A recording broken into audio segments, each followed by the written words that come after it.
Hello दोस्तों, आज की ब्रेकिंग न्यूज, बड़ी खबरें, मुख्य समाचार और ताजा तरीन हेडलाइंस के साथ मैं गोपाल मिश्रा हाजिर हूं लेकर आज का अखबार। सुन लिया, समझो, पढ़ लिया। दोस्तों, आज तारीख है 17 अगस्त 2021 और दिन है मंगलवार। आज की लेटेस्ट न्यूज अपडेट्स में हम जानेंगे तालिबान के कारण बद से बदतर होते जा रहे हैं अफगानिस्तान के हालात। हीरो मोटोकॉर्प ने एक दिन में बेची 1 लाख से अधिक बाइक्स। भारत ने इंग्लैंड को दूसरे टेस्ट में 151 रन से हराया। पवनदीप राजन ने जीता singing reality show Indian Idol 12 और ऐसी तमाम बड़ी खबरों पर डालेंगे नजर। तो चलिए फटाफट शुरुआत करते हैं आज के रोचक तथ्य के साथ। आज के रोचक तथ्य में हम बात करेंगे अफगानिस्तान पर कब्जा जमाने वाले तालिबान की। पश्तो भाषा में तालिबान का अर्थ है मदरसों में पढ़ने वाला स्टूडेंट। आपको जानकर आश्चर्य होगा कि अमेरिका ने अफगानिस्तान में 61 लाख करोड़ रुपए से ज्यादा खर्च किए। 2300 से ज्यादा सैनिकों की जान गई, पर फिर भी तालिबान ने अमेरिका को 20 साल तक छकाने के बाद देश छोड़ने पर आखिरकार मजबूर ही कर दिया। अब सुनते हैं देश दुनिया राजनीति की सभी बड़ी खबरें। तालिबान ने अफगानिस्तान की राजधानी काबुल समेत लगभग पूरे अफगानिस्तान पर कब्जा कर लिया है। राष्ट्रपति अशरफ गनी और उपराष्ट्रपति अमीरुल्लाह सालेह ने देश छोड़ दिया है। तालिबान ने राष्ट्रपति भवन पर कब्जे के बाद हिब्बतुल्लाह अखुंदजादा को अमीर अल मोमनीन यानी अफगानिस्तान का राष्ट्रपति घोषित कर दिया। हिब्बतुल्लाह अपनी क्रूरता के लिए कुख्यात है। दहशत के माहौल की वजह से यहाँ स्कूल, कॉलेज, दुकानें सब बंद हैं, बिजनेस ठप हो गए हैं, लेकिन बुरके की दुकानों में एकदम से बिक्री बढ़ गई है। अफगानिस्तान में तालिबान के कब्जे के बाद लोग देश छोड़ने के लिए जान जोखिम में डाल रहे हैं। सोमवार को हैरत अंगेज सीन्स देखने को सामने आए। हवा में उड़ते प्लेन से गिरकर 3 लोगों की मौत हो गई। यह मिलिट्री एयरक्राफ्ट था जिसके पहियों के बीच खड़े होकर 3 लोग भागने की कोशिश कर रहे थे, पर कुछ ही देर में नीचे गिरने से इनकी मौत हो गई। इसके अलावा एयरपोर्ट पर फायरिंग में भी 5 लोगों की मौत हुई। भारतीय वायुसेना का एक C-17 ग्लोब मास्टर हवाई जहाज अपने नागरिकों को लेकर कल दोपहर में ही काबुल से भारत लौट आया। अभी और भी विमान हैं जो भारतीय नागरिकों को एयरलिफ्ट करने में लगे हुए हैं। अफगानिस्तान पर तालिबान के कब्जे के बाद संयुक्त राष्ट्र सुरक्षा परिषद UNSC की आपात बैठक हुई, जिसमें दुनिया से अफगान लोगों की मदद करने के लिए कहा गया है। भारत ने कहा कि अफगानिस्तान की जमीन का इस्तेमाल आतंकवाद को बढ़ावा देने के लिए नहीं होना चाहिए। UN महासचिव एंटोनियो गुटेरेस ने कहा कि कोई देश शरणार्थियों को वापस न भेजे। तालिबान से भी लोगों की जान बचाने की अपील की गई। दोस्तों, भारत के सबसे ज्यादा सुने जाने वाले हिंदी न्यूज पॉडकास्ट में से एक आज का अखबार को अब आप आसानी से अपने टेलीग्राम ऐप में पा सकते हैं। इसके लिए आपको हमारे चैनल आज का अखबार को टेलीग्राम पर सर्च कर या नीचे कमेंट बॉक्स में दिए गए लिंक पर क्लिक कर ज्वाइन करना होगा। इसके बाद आपको दिन भर जरूरी खबरों की अपडेट्स मिलती रहेंगी। तो चलिए बढ़ते हैं अगली खबर की तरफ। देश में रविवार को कोरोना के केस में गिरावट आई। 33,212 नए मरीज मिले। 35,497 लोग ठीक हुए और 421 की मौत हो गई। केरल में लगातार चौथे दिन नए मामले में गिरावट आई। यहाँ रविवार को 18,582 नए केस आए। उत्तर प्रदेश में सोमवार से 9वीं से 12वीं तक के स्टूडेंट्स के लिए स्कूल खुल गए। 23 अगस्त से 6वीं से 8वीं तक के स्कूल खोलने की तैयारी है। इसके बाद 1 सितंबर से कक्षा 1 से 5 तक के स्कूलों में पढ़ाई शुरू हो जाएगी। पेगासस जासूसी कांड पर सुप्रीम कोर्ट में सोमवार को सुनवाई हुई। केंद्र सरकार ने इस मामले पर कोर्ट में हलफनामा दायर किया है और कहा कि वह कथित पेगासस जासूसी की जांच के लिए एक्सपर्ट की कमेटी बनाए। वहीं कोर्ट ने सरकार को ट्रिब्यूनल में नियुक्ति के लिए 10 दिन का समय दिया है। सुप्रीम कोर्ट के बाहर सोमवार को 2 लोगों ने आत्महत्या की कोशिश की। इसके तुरंत बाद उन्हें पुलिस वैन से राम मनोहर लोहिया हॉस्पिटल पहुंचाया गया। दोनों 40% झुलस गए हैं। आत्मदाह करने वाली महिला ने यूपी के घोसी के बीएसपी सांसद अतुल राय के खिलाफ रेप का मुकदमा दर्ज कराया है। वहीं पुरुष इस मामले का गवाह है। खुद को आग लगाने से पहले इन दोनों ने सोशल मीडिया पर लाइव किया और कहा कि तमाम कोशिशों के बावजूद अब तक न्याय नहीं मिला। बीजेपी ने सोमवार से देश भर में जन आशीर्वाद यात्रा की शुरुआत की है। मोदी सरकार के 39 नए मंत्रियों की ओर से यह यात्रा निकाली गई। ये मंत्री अपने अपने प्रदेशों में 3 से 4 जिलों तक इसे लेकर जाएंगे। जिलों से होते हुए वे अपने लोकसभा क्षेत्र में पहुंचेंगे। इस दौरान 212 लोकसभा क्षेत्र कवर होंगे। इसका मुख्य उद्देश्य विधानसभा चुनाव से पहले पार्टी कार्यकर्ताओं में नई जान फूंकना है और लोगों को केंद्र की योजनाओं के बारे में जागरूक करना है। वहीं पश्चिम बंगाल में कल खेला होबे दिवस मनाया गया। पार्टी का कहना है कि बच्चों और युवाओं के बीच चरित्र और राष्ट्र निर्माण के लिए खेलों को बढ़ावा देने के लिए यह पहल की गई है। वहीं खेला होबे दिवस के जवाब में बीजेपी ने 3 दिवसीय शहीद सम्मान यात्रा निकाली। बंगाल में हुई चुनावी हिंसा को देखते हुए मृतक कार्यकर्ताओं को श्रद्धांजलि देने के लिए राज्य में जन आशीर्वाद यात्रा का नाम बदलकर शहीद सम्मान यात्रा कर दिया गया है। कांग्रेस की सीनियर नेता और ऑल इंडिया महिला कांग्रेस की राष्ट्रीय अध्यक्ष सुष्मिता देव ने पार्टी की प्राथमिक सदस्यता से इस्तीफा दे दिया है। कयास लगाए जा रहे हैं कि सुष्मिता देव टीएमसी में शामिल हो सकती हैं। मेघालय में एक उग्रवादी की पुलिस मुठभेड़ में मौत के बाद हिंसा का दौर शुरू हो गया। मुख्यमंत्री कोनराड संगमा के घर पेट्रोल बम फेंके गए।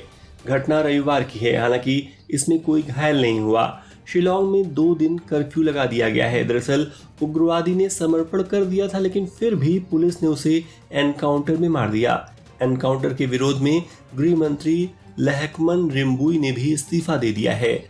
महाराष्ट्र के पूर्व गृह मंत्री अनिल देशमुख को सुप्रीम कोर्ट ने बड़ा झटका देते हुए प्रवर्तन निदेशालय द्वारा शुरू की गई जांच पर रोक लगाने से मना कर दिया। 4 बार समन भेजने के बावजूद देशमुख इस मामले में ईडी के सामने पेश नहीं हुए हैं। काबुल स्थित रूस की एम्बेसी ने अफगानिस्तान के राष्ट्रपति अशरफ गनी को लेकर हैरान करने वाला खुलासा किया है कि गनी मुल्क से भागते वक्त अपने साथ 4 कारें और हेलीकॉप्टर में भरकर कैश ले गए हैं। नकद रकम इतनी अधिक थी कि वो जब हेलीकॉप्टर में नहीं आई तो उसे एयरपोर्ट पर ही छोड़ना पड़ा। ये भी किसी को पता नहीं है कि गनी कहां चले गए।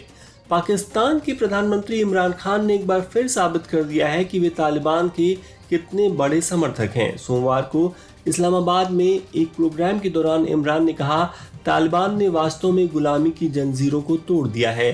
तालिबान ने रविवार को जब काबुल पर कब्जा कर लिया तो पाकिस्तान के कई इलाकों में मिठाइयां तक बांटी गई। अब सुनते हैं बिजनेस वर्ल्ड की लेटेस्ट न्यूज।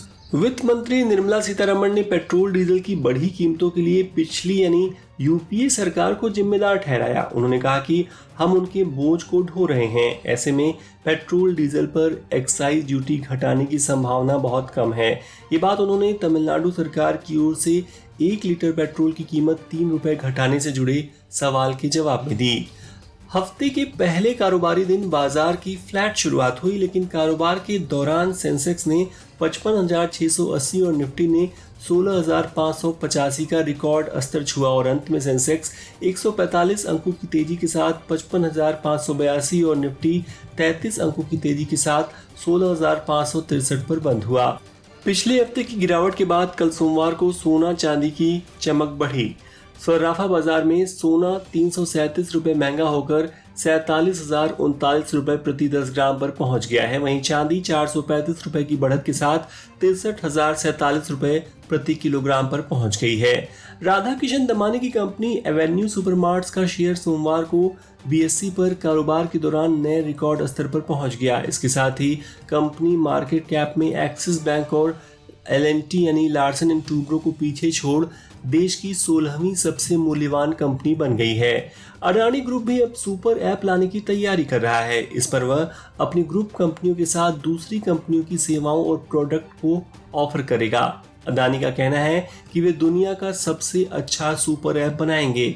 इससे पहले रिलायंस इंडस्ट्रीज, टाटा और आईटीसी ने भी सुपर ऐप बनाने की घोषणा की है। प्रमुख दोपहिया वाहन निर्माता कंपनी हीरो मोटोकॉर्प ने सोमवार को कहा कि उसने पिछले सप्ताह अपनी 10वीं वर्षगांठ पर एक ही दिन में 1 लाख से अधिक यूनिट्स की बिक्री की।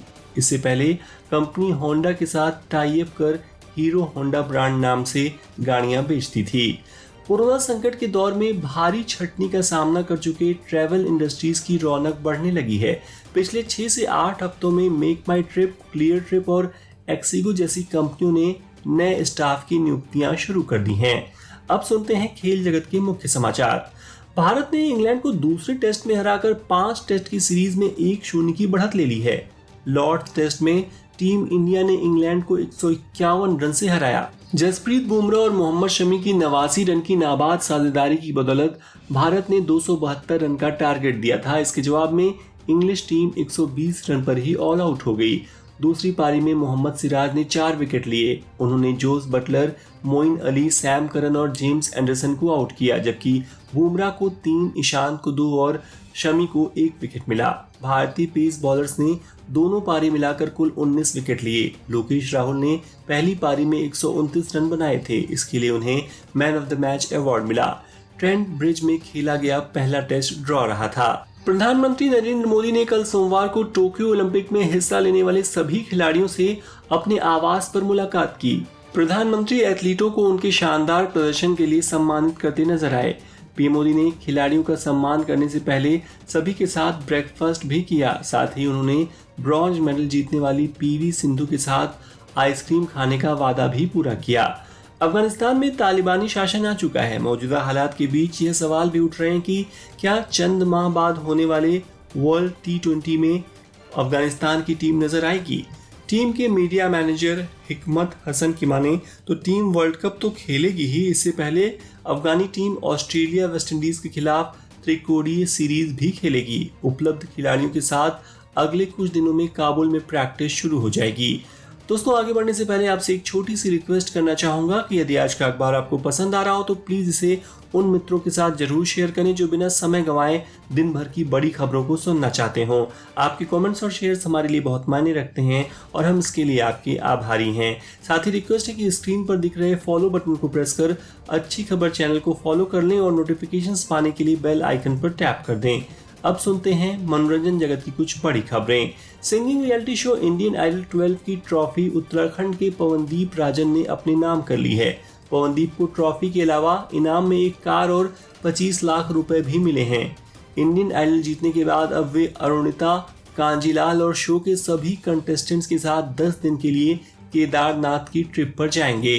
बिग बॉस OTT पर करण जौहर ने शमिता शेट्टी के गेम की तारीफ की और पूछा कि क्या उनके अंदर कोई बैगेज छुपा है। इस पर शमिता रो पड़ी। कहा उन्हें इस चीज का मलाल है कि 20 साल के काम के बाद भी वह केवल शिल्पा शेट्टी की बहन के तौर पर ही पहचानी जाती हैं।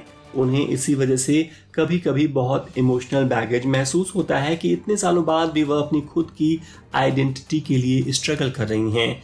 अक्षय कुमार की अपकमिंग फिल्म बेल बॉटम केंद्रीय फिल्म प्रमाणन बोर्ड यानी CBFC से 0 कट के साथ पास हो गई है। इसे UA सर्टिफिकेट दिया गया है।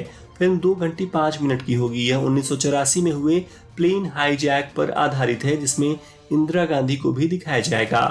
एक्टर सैफ अली खान ने कल अपना 51वां जन्मदिन मालदीव में मनाया।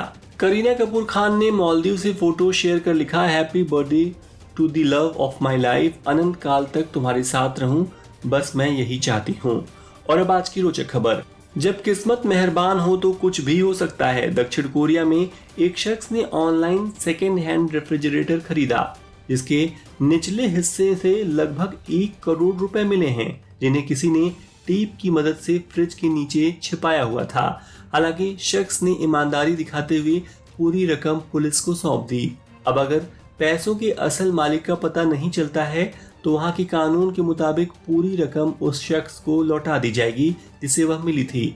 पता चल भी जाता है तो भी मुआवजे में बंदे को अच्छी खासी रकम मिल जाएगी।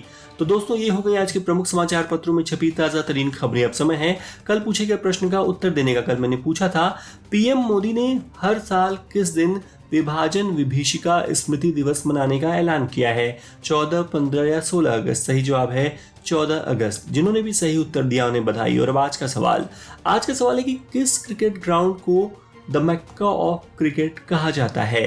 A Lord's, B Eden Garden या C सिडनी?